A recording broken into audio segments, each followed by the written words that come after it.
Que faire si vous êtes stoppé par la police? Si la police veut vous stopper pendant que vous conduisez, elle allumera les feux clignotants bleus et rouges situés au-dessus de la voiture de police. Les agents de police peuvent également activer leur sirène.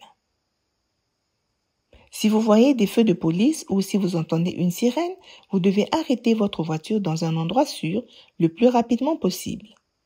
Si vous ne pouvez pas vous arrêter rapidement, vous devez montrer que vous prévoyez de vous arrêter. Activez votre clignotant ou vos feux de détresse. Ne sortez pas de la voiture à moins que le policier ne vous le demande, et ceci est très important. Ne fuyez pas le policier, même si vous avez peur ou si vous ne comprenez pas la raison pour laquelle vous avez été arrêté. Après avoir arrêté la voiture, coupez le moteur. Allumez la lumière intérieure de votre voiture s'il fait sombre dehors. Ouvrez complètement la fenêtre de votre portière et placez vos mains de manière détendue sur vos genoux ou sur le volant de façon à ce que la police puisse facilement les voir. La loi exige que la police puisse fournir un interprète à toute personne qui en a besoin, soit en personne, soit par téléphone. Si vous avez besoin d'un interprète, dites à l'agent « Interprète français ». La police du Vermont n'est pas censée appeler les autorités de l'immigration pour obtenir de l'aide en matière d'interprétation. Il est important de toujours indiquer très clairement à la police que vous ne tenez pas ou ne cherchez pas d'armes. Gardez vos mains là où la police peut les voir. Si vous êtes sur le siège passager, placez vos mains sur le tableau de bord ou sur vos genoux et gardez-les là où la police peut les voir. Évitez tout mouvement brusque, en particulier vers le plancher, la banquette arrière ou le côté passager du véhicule. Si vous avez besoin de prendre quelque chose dans ces zones-là, informez-en le policier. Dites-lui pourquoi et ce que vous voulez prendre à cet endroit-là, avant de le chercher. Ne vous disputez pas avec le policier. Tâchez de rester calme et poli. Les conducteurs et les passagers ont le droit de ne pas parler à la police. Cependant, si vous êtes le conducteur, au Vermont, si la police vous demande votre nom et votre date de naissance, vous devez les leur donner. Si vous êtes un passager, vous ne devez donner votre nom que si la police soupçonne que vous êtes impliqué dans une activité criminelle. Les passagers ne sont pas tenus de présenter une pièce d'identité.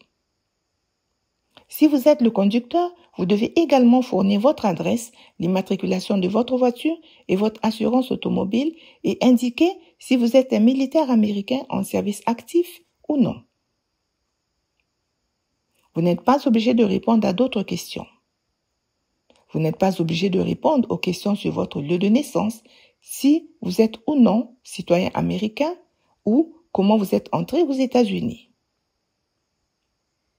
Vous n'êtes pas obligé d'accepter une fouille de votre voiture, de votre corps ou de vos biens. Il n'est pas légal pour la police de vous arrêter pour avoir refusé d'accepter une fouille. Si vous n'acceptez pas une fouille et que la police estime qu'il existe une raison légale de fouiller votre véhicule, la police peut prendre votre véhicule et demander un mandat de perquisition. Un mandat de perquisition est un arrêté d'un juge autorisant la police à effectuer une perquisition. Il faut savoir que le juge peut approuver ou rejeter la demande de mandat de perquisition présentée par la police. Si la police déclare avoir un mandat de perquisition pour vos biens ou votre voiture, demandez à avoir le document. La police est tenue de vous fournir une copie du mandat de perquisition approuvé par un juge. Si vous êtes soupçonné de conduite en état d'ivresse, la police vous demandera de passer un test pour voir si vous avez trop d'alcool dans le sang pour conduire en toute sécurité et légalement. Si vous refusez de passer un examen, vous pourrez être arrêté et conduit au commissariat de police et votre permis de conduire pourrait être suspendu, ce qui signifie que vous ne serez plus autorisé à conduire. Si vous êtes arrêté, vous avez le droit de savoir pourquoi. Si vous êtes arrêté ou conduit au commissariat, demandez un interprète s'il n'y en a pas encore un, même si vous parlez un peu anglais. Dites que vous souhaitez garder le silence et demandez immédiatement un avocat.